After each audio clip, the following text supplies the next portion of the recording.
join the Mile High Club at 37,000 feet. Been done. I want a new tour bus full of old guitars. Mount Star on Hollywood Boulevard. Somewhere between Cher and James Dean is fine for me. So how you gonna do it? I'm gonna trade this life for fortune and fame. I'd even cut my hair and change my name. Cause we all just wanna be big rock stars and live in hilltop bosses driving 15 cars. The girls come easy and the drugs come cheap. Well, I'll stay skinny cause we just won't eat. And we'll hang out in the coolest bars in the VIP with the movie stars. Every good gold digger's gonna wind up there. Every playboy bunny with the bleached blonde hair. And well, hey, hey, I wanna be a rock star. Hey, hey, I wanna be a rock star.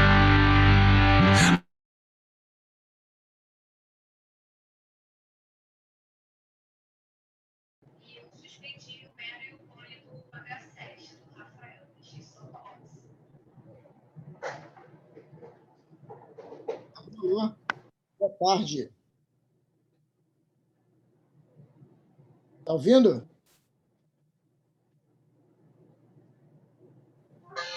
Oi, tá me ouvindo? Ouvindo, Eric? Acho que tô. Não, tá não. Tá. Muito bem, Gerson e Eric na sala. E aí, Gerson, tudo bem? Oi, tudo bem, Jair? Beleza? Eric? Bom, pessoal, estamos na hora exata. Acho que a gente pode fazer a apresentação aí. E aí vocês começam. Eu vou deixar habilitado aqui para iniciar o compartilhamento. Vou fazer uma breve apresentação aqui e depois o primeiro vai ser o Eric, não é isso? Isso. Então, muito bem. Muito boa tarde a todos. Mais uma vez, bem-vindos ao Centro de Estudos do Hospital Caxias d'Or. Hoje com o tema Abordagem Multidisciplinar na Pancreatite Grave. A visão do cirurgião com o Dr. Gerson Schloba, chefe do Serviço de Cirurgia Geral do Hospital Caxias d'Or.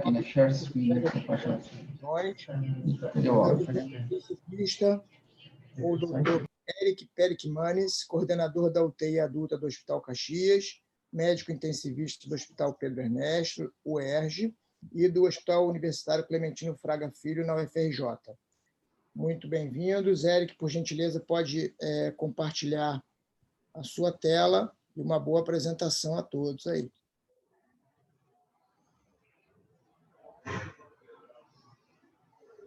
Eric?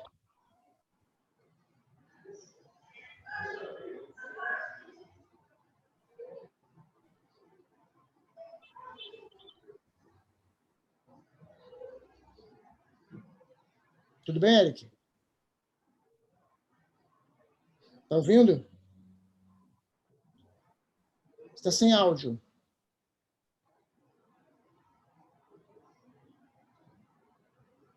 Eric?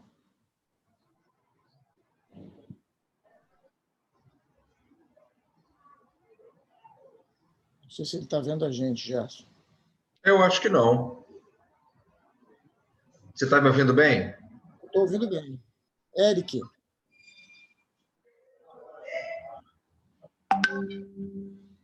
E aí, Eric?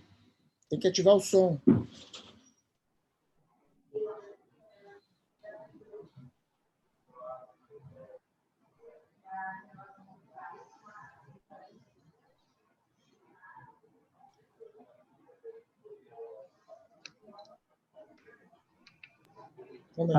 Fala aí, cara. Fala alguma coisa para ver se eu escuto aí, cara. Agora eu estou te ouvindo. Vamos compartilhar a sua tela, por gentileza, e iniciar a apresentação. Maravilha.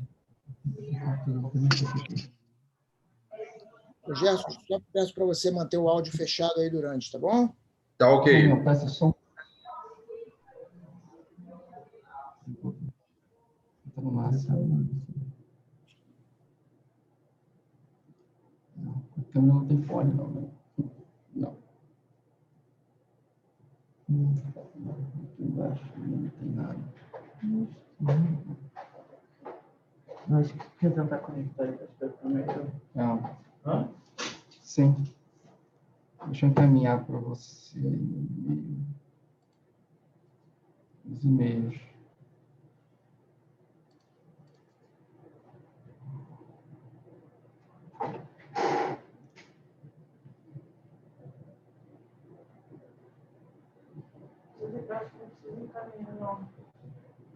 O número da sala. Vamos Mas inverter, tem que abrir então, Eric. Vamos inverter, Eric? Você está com problema para iniciar a apresentação? Estou com problema no som aqui, cara. Já vou abrir em 2 minutos. Não quer trocar, então, com o Gerson, que tem também a apresentação? É que a minha fazia mais uma introdução, né, cara? Acho que era interessante começar com a minha. Tá? 1 minuto só, cara.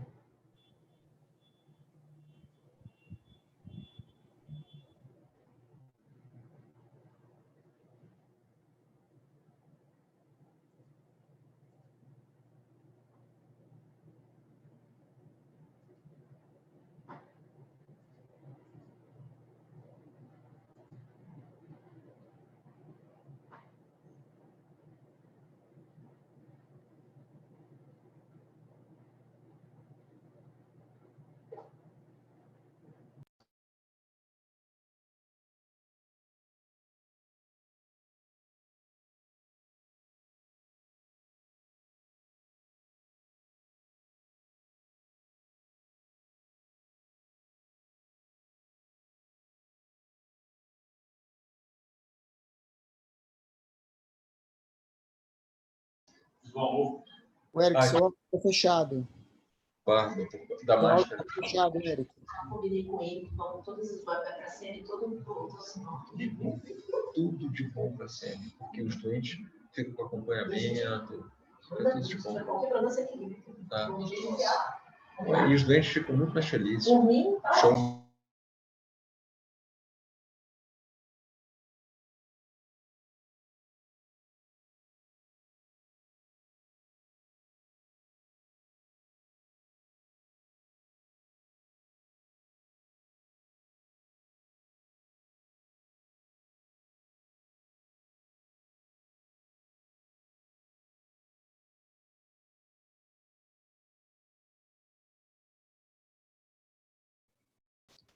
Boa tarde a todos, novamente, aqui no Centro de Estudos. Peço uma gentileza de aguardarem um pouco, porque estamos tendo um problema no compartilhamento da apresentação aqui do Dr. Eric. Já estamos solucionando.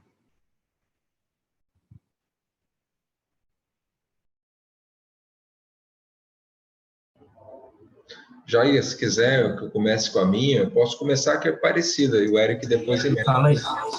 Não, entra no meu e-mail, cara. Como seu e-mail da qualidade.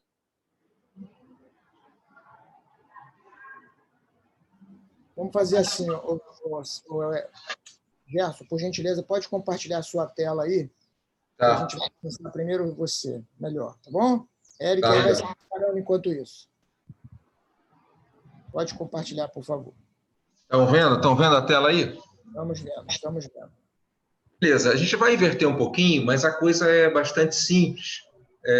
Eu sou cirurgião geral e o que é importante? Eu acho que de qualquer palestra que vocês assistam, o mais importante é você sair com uma mensagem que vai mudar a sua conduta clínica. Então, se vocês prestarem atenção nessa parte inicial da apresentação, onde vocês têm as melhores práticas voltadas para a pancreatite necrotizante, vocês já vão sair daqui com um ganho espetacular nessa sessão. Então, em termos de considerações gerais, é importante a gente perceber que a pancreatite necrohemorrágica é uma doença muito complexa, então ela tem que ter uma abordagem multidisciplinar. Então, tem que envolver o intensivista, a nutrição, a endoscopia, a cirurgia, a fisioterapia. Então, é muito importante que se monte uma equipe para poder cuidar desse paciente. É um paciente extremamente complexo. Essa é a best practice número 1. A número 2 é, por favor, não iniciar antibiótico profilático. Já está mais que definido que o antibiótico profilático não muda o curso da mortalidade nem da morbidade da pancreatite necrohemorrágica. Então, só começar o antibiótico depois que você tenha uma comprovação de que aquela necrose se infectou. Isso pode ser feito através de uma biópsia por agulha fina, guiada por ultrassom ou por tomografia. E aqui eu quero fazer um elogio ao Dr. Danilo, que é o nosso radiologista intervencionista, que é um cara extremamente competente e muito parceiro. Sempre que você pede qualquer coisa para o Danilo, ele te atende com competência e com presteza. Então, se a gente precisar de uma biópsia, de um fleimão pancreático, eu tenho certeza que ele vai fornecer material para a gente para fazer uma cultura. Então, quando você vai começar um antibiótico? Quando você tem uma cultura positiva por agulha fina, quando você tem gás no reto peritônio por uma tomografia, ou quando você tem uma deterioração clínica muito importante do paciente. Quando essa deterioração ocorre, você empiricamente acaba começando o antibiótico. Mas vamos nos lembrar que a doença pancreatite necrohemorrágica é uma doença que é CIRS clássica, é uma doença inflamatória sistêmica. Então, é normal que, mesmo sem infecção, esses pacientes venham a cursar com taquicardia, com leucocitose, com aumento de PCR. Isso não necessariamente significa a presença de infecção, tá? E se você for começar um antibiótico, e a best practice número 3, é começar um antibiótico de amplo espectro, mas que tenha penetração pancreática, tá?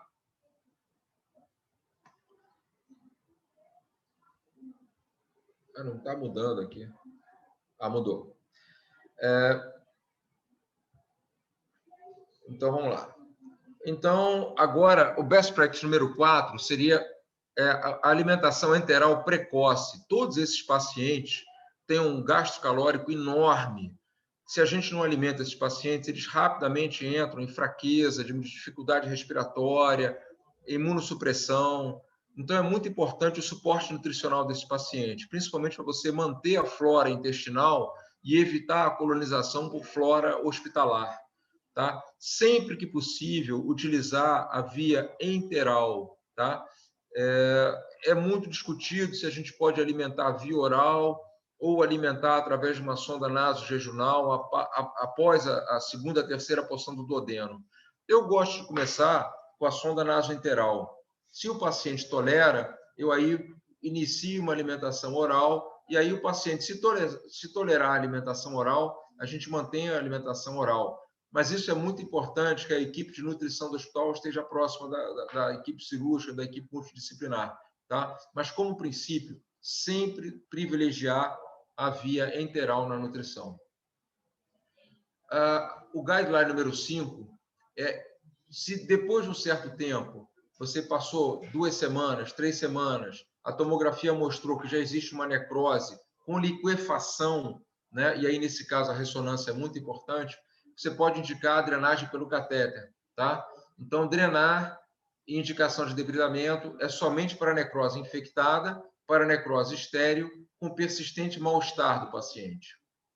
A número 6 é evitar o debridamento precoce, com menos de 2 semanas. O ideal é você fazer um debridamento cirúrgico a partir de 4 semanas, sempre. O catéter até você pode botar um pouco mais precoce, mas nunca antes de 2 semanas. O debridamento ele pode ser através de drenos percutâneos, pode ser através de debridamento endoscópico e o debridamento cirúrgico, que hoje em dia a gente dá preferência pelo VARD, que é o Videoscopic Assisted Retroperitoneal Debridement. Tá? Vamos lá. Drenos. Então, é o guideline número 7. Dreno percutâneo ou a drenagem endoscópica transmural são ambos apropriados para a primeira linha, abordagem não cirúrgica no manuseio da necrose já com uma parede, walled-off necrosis, que é uma necrose organizada. Então, sempre que você tiver uma necrose organizada, a sua primeira abordagem é colocar um dreno ali. Tá? A número 8 é que paciente com pancreatite precoce, sempre que você tiver um paciente que estiver muito grave para você colocar para você colocar em sala e fazer um debridamento cirúrgico, você primeiro coloca um dreno, melhora esse paciente e depois você vai para a cirurgia. Esses são os metais, quando hoje em dia a endoscopia é muito atuante nesses debridamentos, né? Então você faz um acesso endoscópico via estômago e você pode colocar um stent luminal de metal ou de plástico. Sempre dá preferência ao de plástico, porque ele vai ter menos chance de erosão, etc. Né? Ele é melhor em termos de drenagem, mas ele tem complicações um pouco mais graves. Então, você tem que pesar qual dos dois é melhor. O best practice número 10 é que a necrosectomia endoscópica direta é uma opção terapêutica para pacientes que não respondem à drenagem transmural. Tá? Hoje em dia, a drenagem preferida para todas essas coleções é para dentro do estômago, seja ela por endoscopia, seja ela por laparoscopia, seja ela por laparotomia. Quando você não consegue drenar para dentro do estômago, você aí drena para fora, através de catéteres ou através do VARD.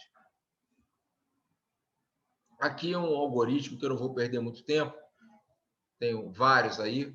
Um guideline número 11 é que o approach minimamente invasivo é preferido ao approach aberto. Então, isso aí a gente vai falar um pouco mais adiante, é que é um estudo multidisciplinar europeu, ele mostrou bem claramente, holandês especificamente, a gente vai falar um pouco mais sobre ele, mostrou que o chamado step-up approach é a melhor abordagem para o tratamento dessa necrose retroperitoneal. Então, antigamente, a gente fazia aquela abordagem cirúrgica tradicional, através de uma incisão mediana, e o que acontecia é que a gente acabava trazendo aquela infecção toda para dentro do peritônio e a mortalidade chegava a ser 4 vezes maior do que é hoje em dia. Tá? A guideline número 12 é que técnicas minimamente invasivas são realizáveis e incluem o VARD e a drenagem transgástrica. 13. Mesmo assim, eventualmente, em alguns pacientes, esses pacientes vão evoluir com necrose de cólon, com sangramentos, com perfurações. Então, nesses casos, você acaba tendo que realmente fazer uma laparotomia no paciente. Aqui o Eric vai falar, eu não vou ficar perdendo muito tempo, porque eu não quero passar um pouco por cima da apresentação dele. Aqui é uma pancreatite já grave, onde o pâncreas foi todo destruído e você tem um pâncreas desconectado, ou seja, você tem uma cauda pancreática com ducto virsum aberto, jogando líquido pancreático dentro da cavidade, ou seja, uma fístula pancreática interna. Nesses casos, a melhor prática é você fazer uma pancreatectomia distal. E, por último, é o step-up approach, que consiste de, como o nome diz, step-up. Você vai subindo degraus em termos de invasividade. Você começa com um dreno, do dreno você vai para uma drenagem laparoscópica, se a drenagem laparoscópica não resolver, você vai para uma laparotomia. Tá? Agora eu vou me focar um pouquinho mais na visão do cirurgião. Isso aqui são guidelines gerais para vocês se situarem. Se vocês entenderam isso aí, já vão sair num lucro enorme nessa reunião. Esse é o Panther Trial. Esse é o trial que mudou o curso do tratamento cirúrgico da pancreatite. Isso foi um estudo multicêntrico, realizado na Holanda, onde esse cara que está aí nessa fotinho aqui, ele comparou o step-up approach, ou seja, dreno seguido de vídeo, seguido de cirurgia convencional, ele comparou o step-up com o tratamento convencional, daquelas laparotomias. E o step-up diminuiu a incidência de falência de múltiplos órgãos de 40% para 12%, comparado com a laparotomia primária. Repara o seguinte, a drenagem percutânea por catéter foi possível de ser feita em 98% dos pacientes. E olha esse último dado. A drenagem percutânea por catéter foi a única intervenção necessária em 35% dos pacientes. Então, imagina aquele doente que antigamente ia direto para uma laparotomia. Hoje em dia, a gente já sabe, eu já vou falar um pouco mais adiante, mas já vou adiantar para vocês, que 40% dos pacientes se curam única e exclusivamente com tratamento conservador e antibiótico terapia. Os que não se curam com antibiótico terapia e tratamento conservador, 35% vão ser curados só com um dreno. E aí a gente já tem 75% dos pacientes. Os outros 25% vão precisar de um VARD ou, eventualmente, de uma laparotomia. Esse é o Tension Trial, é um trial que foi desenvolvido para comparar a drenagem endoscópica do step-up. Tá? Aqui no Brasil, a gente tem muito poucos endoscopistas que têm expertise nas drenagens endoscópicas, mas isso na Europa é bastante atuante. E se você parar e ver, a drenagem endoscópica ela tem algumas vantagens que são basicamente a redução da fístula pancreática. que quando você drena aquela necrose toda para dentro do estômago, a fístula ela acaba drenando para dentro do estômago, não é uma fístula interna, e ela acaba se resolvendo. E outra vantagem do tratamento endoscópico é que você reduz a estadia no hospital desse paciente de 65 para 35 dias. E esse agora é o Pointer Trial. Esse Pointer Trial, ele foi divulgado, ele foi tornado público há 15 dias no Congresso do Colégio Americano de Cirurgiões. Então, estou trazendo isso aqui para vocês quase que em primeira mão. O que eles fizeram? Eles estavam na dúvida qual seria o melhor momento de botar um catéter nesse paciente. Tá? Se logo no início da pancreatite necrohemorrágica, para ver se conseguia evitar que aquilo evoluísse para um quadro mais grave, ou após 2 semanas. Então, eles randomizaram os pacientes em 2 braços. Tá? Então, eles foram randomizados para catéter drenagem imediata ou drenagem mais tardia, após 2 semanas. O resultado foi quase que o mesmo nos dois braços do estudo. Porém, o número de ficar no hospital, né, de permanência no hospital, foi maior no braço do endoscópico. E o que foi muito importante? 19% dos pacientes, tá? O número de procedimentos nos pacientes que foram tratados tardiamente, em 39% deles, quase 40% dos pacientes não necessitaram nem de um catéter.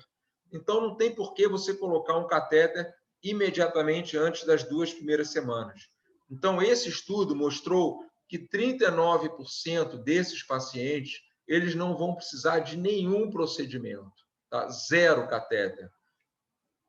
Guardem esse dado aí, tá? Então, o que vocês têm que levar para casa desse estudo do Pointer Trial? É que você tem que demorar a intervenção, postpone, quer dizer, aguardar um pouquinho a intervenção em pacientes com infecção necrotizante, sempre tratar esse paciente primeiro com antibiótico. 40% desses pacientes vão se curar só com tratamento conservador. A drenagem pelo catéter é o tratamento inicial, if not feasible, retroperitoneal catheter drain. Então, se você puder, trata sempre esse paciente por endoscopia. Se a coleção não se conectar com o estômago, aí você não consegue drenar por endoscopia, aí você vai para o catéter percutâneo. Você só evolui para necrosectomia se o paciente não melhora após 1 a 2 drenagens pelo catéter. Aqui é uma visão mais cirúrgica, que é quando você, então, fez o antibiótico, não resolveu. Botou o catéter, não resolveu. Agora você está com uma infecção ali já documentada e você tem que drenar. Aí o cirurgião é chamado. Então, como vocês veem, o cirurgião só vai participar efetivamente do tratamento desse paciente depois de 2 ou 3 semanas. Não adianta o cirurgião participar logo do início, porque ele vai ter muito pouco a acrescentar.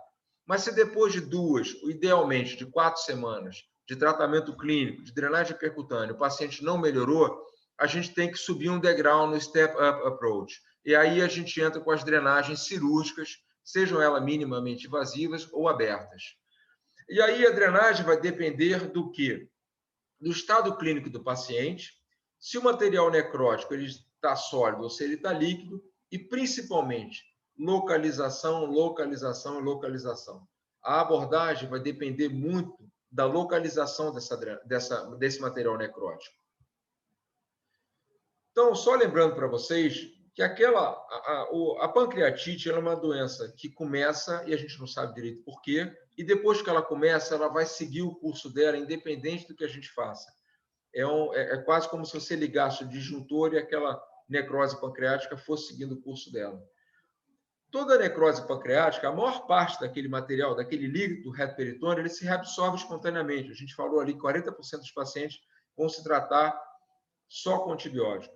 Mas, eventualmente, eles podem evoluir para um pseudocisto ou para uma necrose infectada.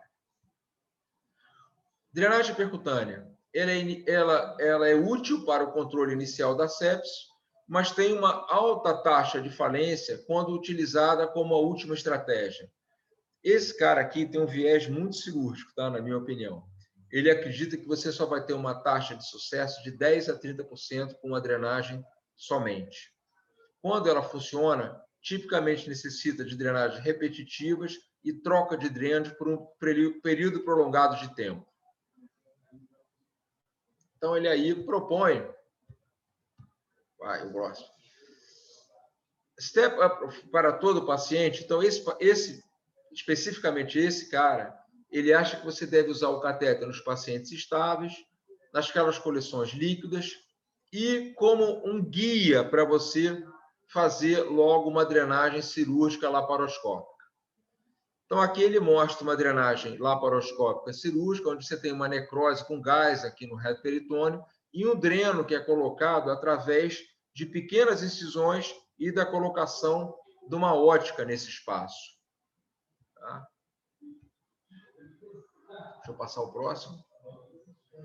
Aqui é um outro tipo de drenagem, em que a gente segue o catéter colocado no reto peritônio. Então, o catéter está aqui, a gente amplia essa incisãozinha, entra com uma ótica e drena. Esse é o VARD. Tá? Ele pode ser guiado por esses catéteres. Aqui é um Panther que a gente já mostrou. A conclusão do estudo Panther é que a drenagem do fluido infectado pode ser suficiente em alguns pacientes, principalmente com necrose fluida. Tecnicamente não invasivos, provocam um trauma cirúrgico muito menor e a mortalidade é igual. Mirko VARD. Aqui é um VARD que a gente teve o prazer de fazer aqui no nosso hospital já há uns 2 anos atrás.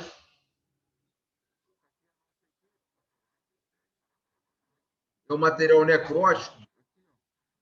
E o catéter que serviu de guia. O aspirador aspirando essa necrose e lavando isso aí. Não perder muito tempo. Aqui é novamente, basicamente a mesma coisa. É um acesso com uma ótica. Material necrótico sendo retirado através de um acesso minimamente invasivo. Isso já foi feito no nosso hospital já há 3 anos atrás. Passando outro vídeo. Mesma coisa. Esse é o resultado final da drenagem extraperitoneal videoassistida. Então, vocês veem que é uma incisão de 4 a 5 centímetros no flanco que resolve essa questão. A preferência é pela drenagem transgástrica. Então, aqui a gente vai mostrar por que transgástrico. Porque se tiver qualquer ruptura por aqui, de ducto pancreático, ele vai drenar direto para o estômago. E muito mais do que isso, a proteína que é liberada ali, o suco gástrico, gastric juice, é o melhor líquido para debridar aquele reto peritônio. Nada melhor que o próprio suco gástrico para debridar o reto peritônio. Você pode fazer a drenagem transgástrica endoscópica, como essa aqui, colocando esses devices aí, esses carretéis que vão drenar para dentro, ou vocês podem fazer, como nós já fizemos há 3 anos atrás, por laparoscopia. Esse é um caso nosso aqui do hospital, em que a gente drenou para dentro do estômago, acesso laparoscópico, tá?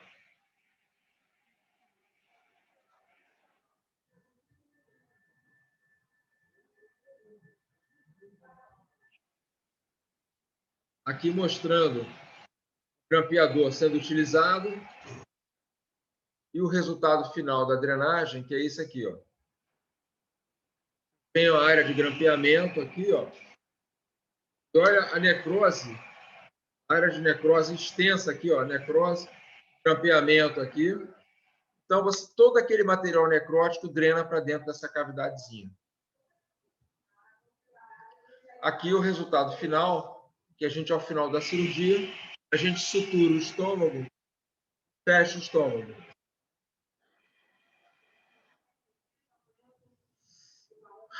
Aqui, comparando o tratamento cirúrgico com o tratamento endoscópico, os resultados são praticamente os mesmos, só que a fístula pancreática é maior no tratamento cirúrgico, porque aquilo não drena para dentro do estômago.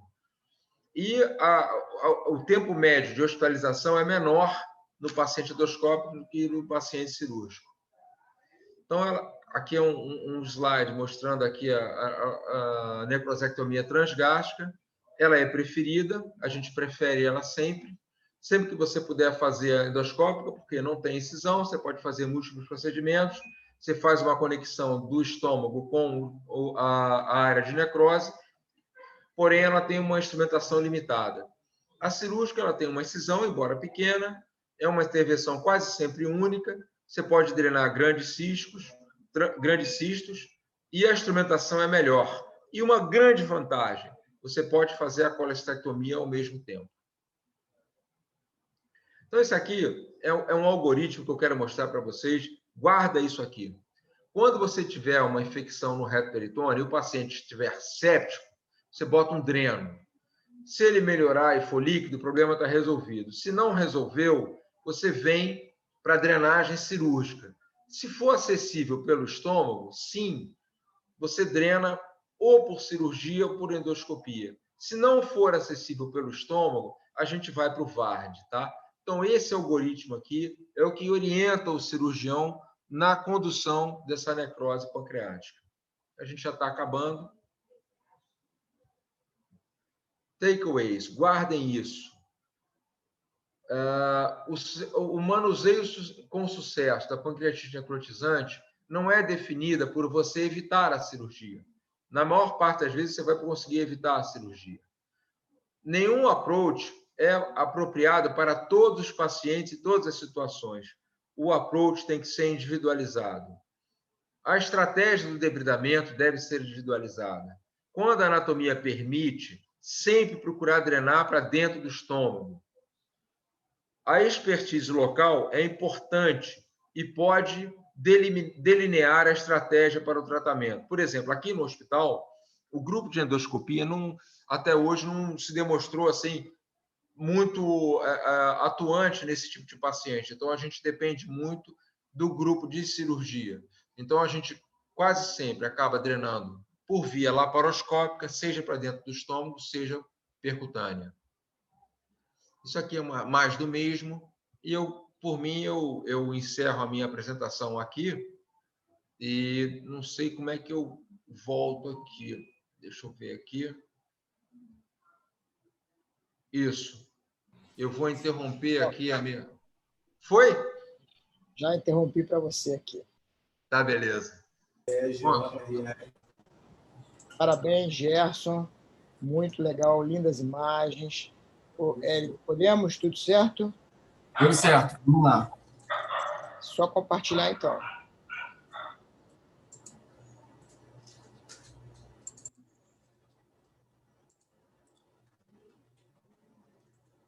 Tem um capacete. Abriu aí a imagem, gente? Abriu. Um capacete, uma jaqueta preta. Chegou. Vocês estão vendo? Escutando? Ok. Tá ótimo. Então, gente, obrigado, Gerson, nota 10, cara, é muito bom ter você dentro do hospital, cara, você faz uma grande diferença para a gente, cara. Você é um cara muito parceiro que sempre acompanha de perto esses nossos pacientes com pancreatite, tá? Isso é sensacional. Eu vou começar aqui, seria rápido, né? Porque o nosso tempo é curto. E eu estou começando aqui pelas principais causas que existem de pancreatite, tá? Disparado, as causas por doença biliar, né? Pedra na vesícula, a famosa pedra na vesícula, é a causa mais comum da pancreatite. Geralmente, pedras pequenas que, no trajeto de saída do cálculo, elas obstruem ou fazem lesões, né, nas vias biliares, causando edema e posterior pancreatite. Parece que esse é uma fisiopatologia possível. Logo abaixo, o álcool, né? Lembrando que geralmente são pacientes que têm um uso crônico do álcool e em algum momento fazem com isso uma pancreatite crônica e em algum momento faz uma agudização dessa pancreatite. Triglicerídeos, né? Então não é incomum a gente encontrar pacientes que internam com pancreatite e que é por conta de hipertrigliceridemia, tá? E vai uma série de outras causas, como drogas, causas autoimunes, infecções virais, geralmente, podem causar, né? Mas, geralmente, as causas mais prevalentes e graves são relacionadas a doenças biliares, tá? Aqui um pouco das drogas que podem ser causadoras da pancreatite. Lembrar que algumas são bem conhecidas nossas, como o ácido valproico, tiazídeos, né? E um pouco da epidemiologia, né? A gente tem mais informação de trabalhos americanos, cerca de 275 mil admissões nos Estados Unidos, né, por conta de pancreatite aguda. Isso leva a um custo muito elevado, cerca de 2,5 bilhões. E essa incidência parece que vem aumentando nos últimos 10 anos e pode ser por conta da obesidade, né, que tem uma grande epidemia no mundo, em especial nos Estados Unidos, de obesidade, que é um grande fator de risco. Lembrando que 80%, como já falou, são pancreatites moderadas, autolimitadas, uma internação curta, né? E essa mortalidade, por conta de vários fatores, vem diminuindo ao longo do tempo. Então, a mortalidade geral, né, desses pacientes vai de 2% a 5% nos Estados Unidos, tá? Eu tive a curiosidade de ver como é que está aqui no nosso hospital, né? Eu consegui ver de janeiro de 2018 até hoje, a gente internou 109 pacientes com pancreatite, né? E a mortalidade dentro do CTI foi de 2,8%, né? Levando em consideração que a nossa taxa de letalidade, de acordo com o SAPS, foi muito baixa, menor que 0,2, significa que quem morreu porque estava muito grave mesmo, né? Pegando ainda o mesmo instrumento que a gente usa dentro do hospital para avaliar esses pacientes, que é o EpiMed, a gente consegue dar uma olhada geral de todos os hospitais públicos e privados que utilizam esse instrumento, né? E juntando tudo, a mortalidade desses hospitais todos fica em torno de 10% aqui no Brasil. Aqui um pouco de diagnóstico, tem que ter dor abdominal sempre, elevação de amilase e lipase, obviamente achados compatíveis em imagem, aqui o sinal de Grey-Turner, que é um dos sinais de prova de livro, né? Prova para acadêmico de medicina. Quem anda na cidade, minha do Gerson, já fez muita prova com isso, né? Aqui, um pouco da predição de gravidade, que, mais uma vez, né, quem é velho que nem eu, já fez muita prova com questão de critérios de Hansen, né? Então, várias sociedades pensaram em estimar e predizer a gravidade da pancreatite. A verdade, tanto critérios clínicos como critérios radiológicos, como os critérios de Baltazar, tá? Pensando em dizer qual paciente é mais grave, menos grave, qual que vai evoluir melhor, qual que vai evoluir pior.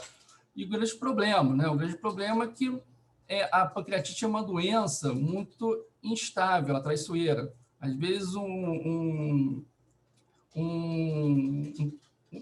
prognóstico inicialmente muito ruim acaba evoluindo bem e vice-versa. Aqui é um grande exemplo, né? Um paciente que na admissão tem basicamente um edema pancreático, 48 horas depois tem um pâncreas completamente destruído, tá? E vários outros sistemas foram feitos para pontuação. Tem o sistema associado ao Apache, né? O Apache é um score prognóstico, então associaram isso com outro sistema. O sistema de Glasgow e o Hamlet, o PANC3, pontuação de gravidade japonesa, e vai por aí fora.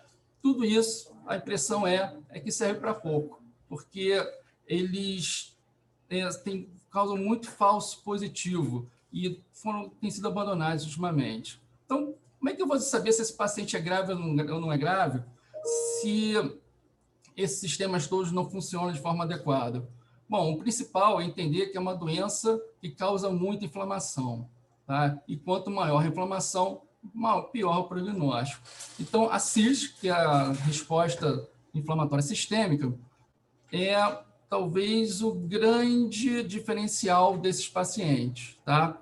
E CIRS todo mundo tem que saber, né? Quem está na porta, né, na emergência, tem que entender, observar o paciente e ver se ele está, como ele diz, cirético, né, ou não. Se ele está com febre, taquicárdico, taquipneico, né, se tem leucocitose, se tem leucopenia, enfim, né, são os critérios que a gente usa para CIRS. Obviamente, junto desses critérios, né, vão os fatores de comorbidade, idade avançada, obesidade mórbida sempre entra como um fator de risco, valores laboratoriais básicos, a hemoconcentração sempre entra como critério de gravidade, significa um sequestro volêmico importante nesses pacientes, assim como a elevação de ureia e creatinina. Uma coisa importante, que a gente vai chegar lá, todos esses pacientes a gente faz, pelo menos nas primeiras 24 horas, a gente tem que investir realmente em reposição volêmica, uma reposição volêmica generosa, não tão generosa quanto antigamente, agora a gente segura um pouco no freio de mão, mas a CIS persistente após essa ressuscitação deve falar para a gente a respeito de um prognóstico pior, né? E, obviamente, o grau de lesão pancreática visto na tomografia. Aqui é uma imagem tirada da New England, tá? Tem um artigo de revisão da New England de 2016, que é muito interessante, que ele fala bem, né, de como a pancreatite evolui e como a gente tem que tentar tratá-la e qual a mortalidade, né? Então, de início, né, 80% das pancreatites são pancreatites leves, a gente vê aqui, são pancreatites bem leves, que vão ficar pouco tempo dentro do hospital e vão de alta.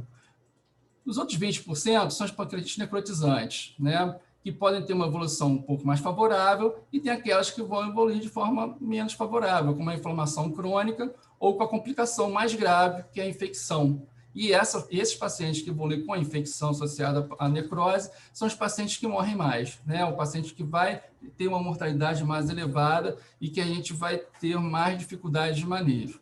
Então, como eu falei, primeiras 24 horas, né? O principal é o quê? Uma reposição volêmica adequada desse paciente, né? É um paciente que está muito inflamado, tem sequestro volêmico e precisa de uma reposição volêmica. Eu vou voltar nessa figura mais tarde, aqui no manejo ainda. Então, assim, a fluidoterapia vigorosa é uma coisa mais importante para fazer nessas 12 a 24 horas. A gente tem uma recomendação aqui, né, de 200 a 500 ml por hora, 5 a 10 ml por quilo, enfim, isso vai dar em torno aí de 2,5, 4, 5 litros em 24 horas. Se a gente for ver no passado, esses pacientes recebiam 10 litros, às vezes até mais. E qual o grande problema disso? O grande problema disso é que quando a gente faz uma sobrecarga de volume nesses pacientes, eles acabam evoluindo para uma hipertensão intraabdominal, faz um grande edema intersticial, grande edema de alças e faz a síndrome compartimental abdominal. O que é isso? É pressão intraabdominal elevada. E qual o problema da pressão intraabdominal elevada? Vários, né? As pessoas morrem de síndrome compartimental. E esse quadro aqui mostra bem isso, né? A hipertensão intraabdominal elevada, levando a alterações sistêmicas, que é o choque, insuficiência renal e disfunção respiratória, né? E local para o intestino, para o pâncreas, para o intestino, né? Com hipoperfusão, necrose, translocação bacteriana, levando à facilitação da infecção do pâncreas, da necrose pancreática. Aqui, como medir a PIA, na verdade, é muito simples medir a pressão intraabdominal. A gente bota um catéter, a gente pega o catéter vesical do paciente, bota um three-way, uma sonda three-way, né, com 3 vias, conecta um soro, injeta 80 a 100 ml dentro da bexiga, clampeia para não sair esse soro, e simplesmente acopla isso a um monitor de parâmetros de pressão, como se fosse uma PAM, né, que a gente utiliza no CTI. É o mesmo sistema, tá? A gente zera isso na síntese pública e a gente vai ter no monitor a pressão intraabdominal medida. O que a gente tem que tentar evitar, né? Então, a gente tem que tentar evitar essa sobrecarga de volume, né? E para que não aconteça essa figura aqui, que é o quê? Essa aqui é a última linha de tratamento da hipertensão intraabdominal da síndrome compartimental, né? Que é uma laparotomia descompressiva. A gente não quer que o paciente evolua para isso, né? Não apenas na pancreatite, mas nenhuma situação. Então, pensar que isso pode ser causado por nós, né, é muito ruim. Bom, então como é que eu reponho essa volemia, né? Quais são os parâmetros que eu vou eleger para repor essa volemia? São os parâmetros de sempre, né? A gente vai sempre ficar olhando perfusão do paciente. Então, fazer uma boa curva de lactato, avaliar a função renal, ver a diurese, medir a pressão arterial, frequência cardíaca. E nos casos mais graves, a monitorização invasiva. Por que eu falo nos casos mais graves? Porque a maior parte dos sistemas de monitorização invasiva que a gente tem hoje são para pacientes de ventilação mecânica. Eles são mais fidedignos desses pacientes, tá? Mas monitorizar invasivamente um paciente desse, né, dá muito parâmetro para a gente poder fazer a hidratação adequada. Ainda aqui, né, voltando àquela figura inicial, depois das 48, 72 horas, a gente tem que começar a pensar em nutrir esse paciente. O Gerson já falou, né? Esse paciente tem que ser nutrido, é um paciente muito catabólico e que desnutre rápido, né? E qual a melhor forma de alimentar esse paciente? A alimentação oral é sempre a melhor, desde que seja possível, né? A nutrição parenteral, que já foi gold standard nesses pacientes, hoje ela, na verdade, não é mais, né? A gente sabe que a parenteral, ela, além de cara, ela predispõe a infecção de catéter, e ela não leva a benefício em relação à nutrição enteral desses pacientes, tá? Então, a primeira coisa que a gente tem que ficar na cabeça é, né, pancreatite não é igual à nutrição parenteral, tá? A gente tem que pensar sempre na fazer a alimentação oral desse paciente. Se ele não estiver tolerando, ou não tiver condição clínica para isso, a gente passa para a nutrição enteral via sonda, né? Que pode ser nasogástrica ou nasoenteral. Vários trabalhos mostraram que não tem grande diferença a gente fazer nasogástrica ou nasojejunal. A gente acaba preferindo a nasojejunal, né, nesses pacientes. Mas, se não tiver outro jeito, pode fazer a sonda gástrica também, tá? E como é que eu vou discernir qual o melhor paciente? Porque fica muito subjetivo, né? O que posso fazer, o quanto que eu vou fazer de dieta enteral, né? Então, tem um guideline da Sociedade Europeia de Nutrição Enteral e Parenteral muito interessante, porque ele utiliza os níveis de pressão intraabdominal para definir quem que a gente vai nutrir de forma enteral, né? Qual a velocidade, né? E quem que a gente vai fazer parenteral, né? Então, paciente com uma PIA mais baixa, menor que 15 milímetros de mercúrio, e vejam bem, 15 milímetros de mercúrio é uma pressão intraabdominal elevada. A normal é de 0 a 5, mais ou menos. Então, 15, né, é elevada, mas não significa que tem uma síndrome compartimental aí dentro. A gente pode e deve fazer a nutrição enteral, né, via jejunal ou de preferência, né? E a gente tem que sempre ficar medindo, né, evolutivamente essa pressão intraabdominal, para ver se ela vai se aumentar ou não. Se a pressão intraabdominal for maior que 15, a gente vai fazer a nutrição enteral a uma velocidade reduzida e, novamente, vamos ficar acompanhando essa pressão intraabdominal, tá? Pacientes mais graves, com pressão abdominal acima de 20, a gente pode até começar uma nutrição bem leve, né? Na verdade, um gotejamento, mas o mais importante é a gente ficar de olho, porque esse paciente provavelmente a gente não vai conseguir nunca atingir a necessidade calórica dele, então acaba que esse paciente, sim, deve precisar da nutrição parenteral, tá? A gente tem que sempre pensar se a gente vai conseguir atingir a necessidade calórica desses pacientes, né, no final. Se a gente não consegue de via enteral, a gente vai, sim, ter que fazer a nutrição parenteral, tá? E o paciente de abdômen aberto, a mesma coisa, né? A gente tem que ver, a maior parte deles vai precisar de nutrição parenteral e a gente sempre vai tentar reiniciar a nutrição enteral também. Antibiótico profilático, como já se falou, não é para fazer, não vou me estender nisso, né? E como é que é o manejo da coleção, né, da necrose? Então, a maior parte das coleções elas não vão precisar de intervenção, né? Em geral, nas primeiras até a quarta semana, como o Gerson falou, a gente tem que evitar mexer nesse paciente, tá? Quanto mais a gente mexe na pancreatite, né, pior o prognóstico nessas 4 semanas. A necrose estéril ela não requer terapia, exceto em casos raros de obstrução mecânica, ou seja, você pode ter 4 semanas, 5 semanas, se tiver só uma necrose, mas sem sinais de infecção, a gente não precisa fazer drenagem. O desenvolvimento de infecção no tecido necrótico é a principal causa de infecção. A gente vê aqui, né, gás, o Gerson já mostrou em outras imagens, né, gás dentro da coleção pancreática, isso é um sinal claro radiológico de que deve ter infecção, tá? Aí sim a gente tem que pensar em fazer essa drenagem e sempre tentar fazer após as 4 semanas, tá? E isso é um grande problema para uma parte dos intensivistas, né? A gente cresce aprendendo que a gente trata sepse, a primeira forma de tratar sepse é tirar, obviamente, o foco. Eu tenho um foco que eu vou esperar 4 semanas para poder mexer, né? Isso é um problema, mas esta é a prática atual recomendada. Esperar 4 semanas até que aquela coleção esteja bem formada e que a gente consiga fazer uma drenagem, uma daquelas métodos que o Gerson já falou, de forma mais segura, tá? Se a gente tem uma suspeita de infecção, né, a gente tem que, sim, fazer antibiótico terapia nesses pacientes até que se complete essas 4 semanas. Se o paciente tiver sepsis ou choque séptico, né, como o Gerson falou, a gente pode, antes das 4 semanas, fazer, sim, algum procedimento percutâneo, né, que é menos invasivo, e, no geral, os trabalhos mostram que um procedimento desse tipo ele é o suficiente para tirar o paciente dessa forma mais grave, para que, quando complete essas 4 semanas, a gente consiga realmente fazer o procedimento mais definitivo. Tá?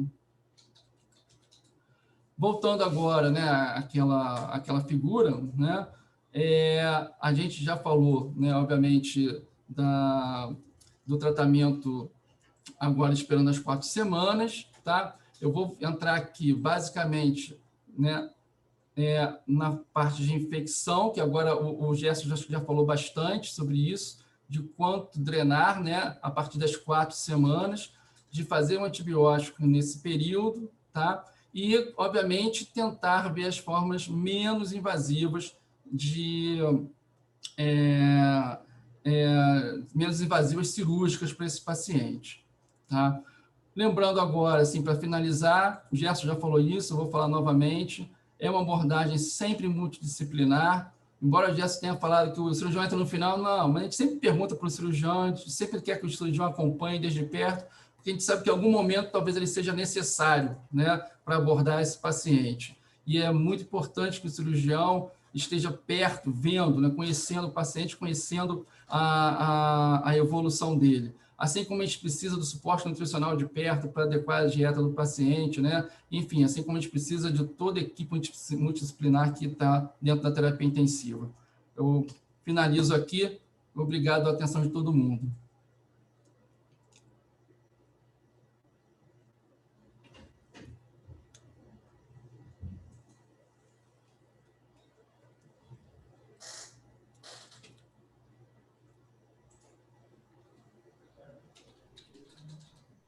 Excelente, parabéns, Eric. Muito boa apresentação. E aí a gente pode abrir para discussão. Eu vou aproveitar, então, fazer 2 perguntinhas aqui. Vou dar uma cutucada no Gerson. Gerson, está ouvindo? Estou ouvindo bem. Sim.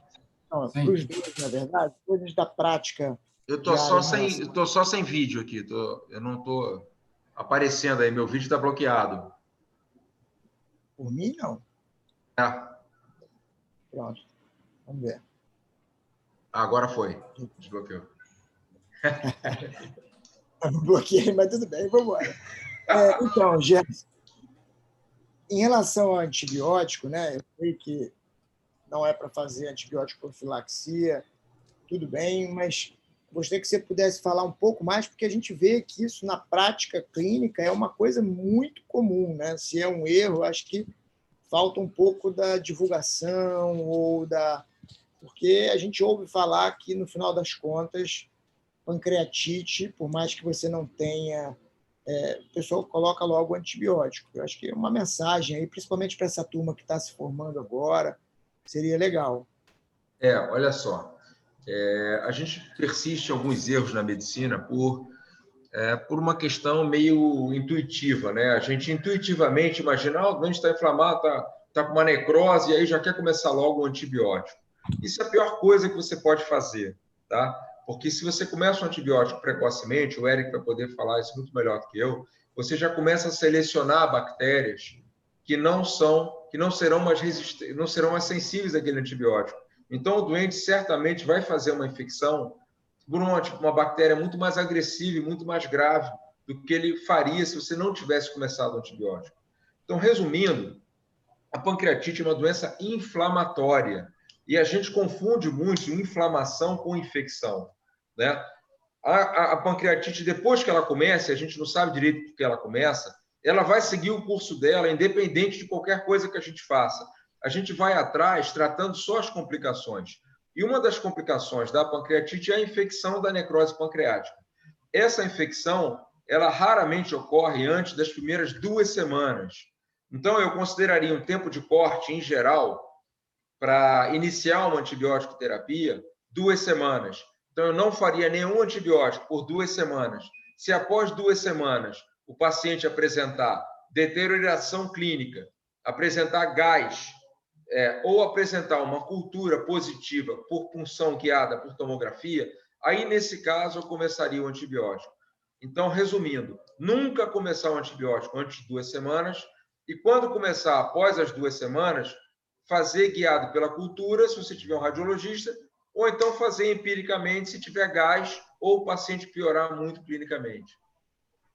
Ótimo. Ô, Eric, e na prática do CTI, na prática diária da terapia intensiva para esse paciente que internou com pancreatite, como é que a gente monitora a possibilidade desse antibiótico e quando se toma essa decisão da infecção?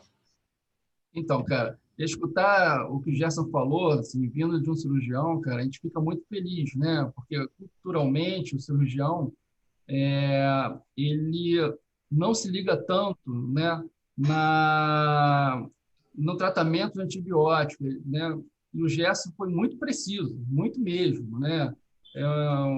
Enfim, a gente não deve fazer antibiótico nesse paciente, né? A gente só faz antibiótico nesse paciente se ele apresentar sinais de piora clínica, tá? Lembrando, nas 2 primeiras semanas é um paciente inflamado, né? Nos primeiros dias, então, ele é muito inflamado, né? Então, ali não é antibiótico que vai salvar o paciente. Obviamente, a não ser que você tenha alguma outra causa infecciosa ali que pareça, né? Internou com a pneumonia, que também ajuda a pancreatite, pode acontecer. Então, a gente não vai fazer antibiótico, não deve fazer antibiótico realmente para esse paciente. E que a gente vai ficar de olho? Né? Se piorou febre, se piorou leucocitose, mudou a turba térmica desse paciente, né? Piorou a perfusão desse paciente, o paciente que vinha muito bem, o lactato começa a piorar, né? Ajude uma leucocitose, uma PCR aumentada. Enfim, esse paciente é um paciente que a gente começa a ver de outra forma, que ele vai ser culturado, né? E a partir do momento que a gente entender que isso é uma sepse grave, ou seja, um quadro infeccioso que pode estar associado a uma disfunção orgânica, né? O paciente que começa a fazer febre, piora a função renal, isso é uma sepse grave, a princípio. Então, esse paciente a gente vai pecar pelo acesso, vai culturar e vai fazer um antibiótico, tá? Fora isso, a gente não deve fazer, né? Exatamente pelos motivos que o Gerson falou. Quer dizer, mas deve ser uma decisão difícil, então, às vezes... É muito difícil, tá? É muito difícil porque as coisas se sobrepõem, né? A inflamação, às vezes, se mantém e a piora clínica, às vezes, é algo muito discreto, né? E que, dependendo de quem está à beira do leito, pode entender aquilo como um quadro infeccioso. E, obviamente, a gente não quer também perder o time de fazer antibiótico no paciente com uma sepse grave, né? Quando o paciente faz um choque, é até mais fácil. Opa, tem choque, né? Então, esse a gente não tem dúvida, tem que fazer antibiótico terapia, né? Eu acho que o que fica mais difícil é o paciente da sepse grave, né? Que se perpetua com esse quadro inflamatório. Entendi. Acaba que fica sempre... A gente vê Deixa eu fazer só uma complementação aqui. Claro. Eu queria aproveitar a oportunidade para reiterar que a gente tem um radiologista intervencionista aqui muito bom, que é o Danilo. Então, nesses pacientes, onde você tiver uma necrose pancreática, retroperitoneal e você suspeitar da infecção, vamos incluir mais o radiologista precocemente, porque ele é um cara super participativo. Eu tenho certeza que ele virá aqui com o maior prazer, enfia uma agulha ali, colhe aquele material e manda para a cultura. Aí, a gente pode até começar o antibiótico, mas a gente já vai ter uma amostra biológica para guiar a nossa antibiótico terapia. Então, eu queria ver se a gente começava a acionar mais o Danilo para poder ter esse material. Muito bom. Ô, Eric, temos uma pergunta aqui da Thaís Reis, pedindo para falar sobre a transição da dieta enteral para a dieta oral. Qual é o melhor momento? Olha, isso é muito difícil. Na verdade, isso tem que ser muito individualizado, né? A gente tem uma série de parâmetros clínicos que a gente tem que avaliar, né? Por exemplo, a gente não vai começar uma dieta oral no paciente que ainda está com um ataque apneia, né? A gente vai começar uma dieta... Assim, outra coisa importante, a gente não tem que esperar normalização de enzimas pancreáticas para começar a dieta oral, tá? A gente tem que avaliar clinicamente se o paciente está melhor clinicamente, se ele vai tolerar a dieta oral, né? Que dieta ele já está fazendo, nesse caso, já está com dieta enteral. A partir do momento que ela é um paciente que fica menos enjoado, que vomita menos, enfim, é um paciente que a gente pode começar a tentar transitar para a dieta oral, tá? Lembrando, a gente não pode tirar de uma hora para outra a dieta integral, porque a gente nunca vai conseguir, de uma hora para outra, fazer a mesma quantidade calórica que ele vinha fazendo na dieta integral, né? Senão a gente vai desnutrir esse paciente, né? Então, a gente começa aos poucos, entende se esse paciente consegue fazer dieta oral ou não, né? E aos poucos vai reduzindo a dieta integral. Muito bom. Uma outra coisa que eu ia perguntar, na verdade, para os dois aqui, mais para o Gerson um pouquinho, é que existe, por exemplo, quando o paciente vem com uma história litiásica, de microlitíase, vários episódios de cólica biliar, e aí, de repente, em um desses episódios, ele evolui para pancreatite leve, e aí o pessoal fica bem apressado, eu diria, para operar essa vesícula aí. O que você pode falar para a gente sobre isso, Gerson? Jair, isso é tão importante que antigamente a gente tinha um percentual de pancreatite que a gente chamava de pancreatite idiopática, né? Era aquela pancreatite que, teoricamente, não tinha uma causa aparente, né? Com o tempo, com o desenvolvimento da tecnologia, a gente hoje em dia sabe que a maior parte dessas pancreatites ditas idiopáticas, na verdade, são causadas por microlitise, que a gente só consegue detectar através da ultrassonografia endoscópica. Então, eu considero que todo paciente portador de microlitise biliar, ele é candidato à cirurgia da via biliar imediatamente. Não se deve esperar o paciente, mesmo assintomático. Tem muitos clínicos que não indicam a cirurgia. Eu acho até que você pode não indicar se for um cálculo único e grande. Mas o paciente com lama biliar e microlitise, eu opero mais precocemente. E isso é tão verdade, sempre que a gente acaba operando algum paciente de pancreatite necrohemorrágica, em algum momento, se você tiver que intervir cirurgicamente nesse paciente, seja por vídeo, seja por cirurgia aberta, sempre retire a vesícula, porque o paciente pode ter microcálculo na vesícula e isso não foi feito, o diagnóstico pelo ultrassom nem pela tomografia convencional. Então, se você está com a oportunidade de estar operando o paciente com pancreatite necrohemorrágica, na sua cirurgia está incluída a necessidade da retirada da vesícula biliar, tá? Nesse paciente que chegou com essa pancreatite leve aí, que está apresentando melhora e tem esse diagnóstico de microlitise, qual será o melhor momento para ele se submeter à estectomia? É como o Eric falou, né? O que guia o momento de operar é a hora que o paciente fica assintomático. A melhora clínica do paciente é que é importante. Eventualmente, as enzimas ainda podem estar um pouquinho elevadas, mas se o paciente clinicamente melhorou, ele está oligossintomático ou assintomático, é a hora de operar. Não se deve dar alta nesse paciente sem retirar a vesícula. Esses pacientes fazem uma segunda crise, que em geral é muito mais grave que a primeira. Então, você opera na mesma internação. Ótimo. Muito bem, eu acho que estamos bem no horário aí. Vamos. Alguma outra pergunta? Luciana está com o vídeo aberto aí, acho que pode contribuir também.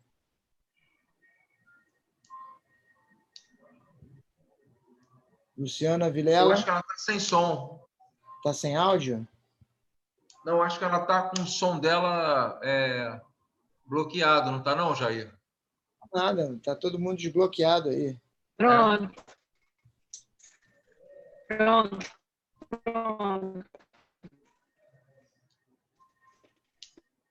E aí, Luciana, tudo bem?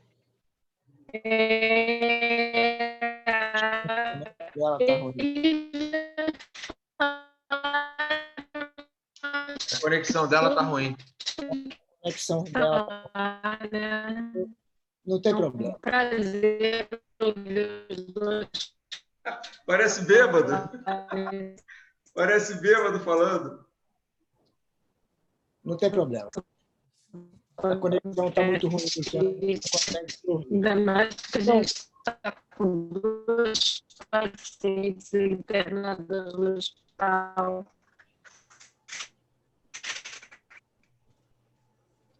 Jair, posso falar rapidinho? Claro, fica à vontade. Inclusive, já pode... Eu queria fazer só um... Prazer.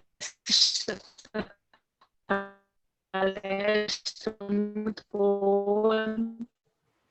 Ela não está ouvindo a gente. Vocês já falaram tudo que tinha para falar, né? Não estamos conseguindo te ouvir, Luciana, não tem problema. O Gerson, vai.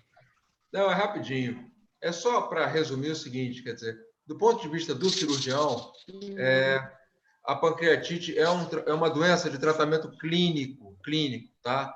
Então, como a gente viu ali, 40% desses pacientes vão se resolver sem necessidade de nenhuma intervenção cirúrgica, tá?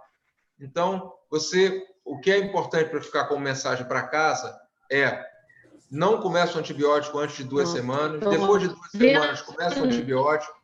Se houver uma coleção organizada, você bota um catéter.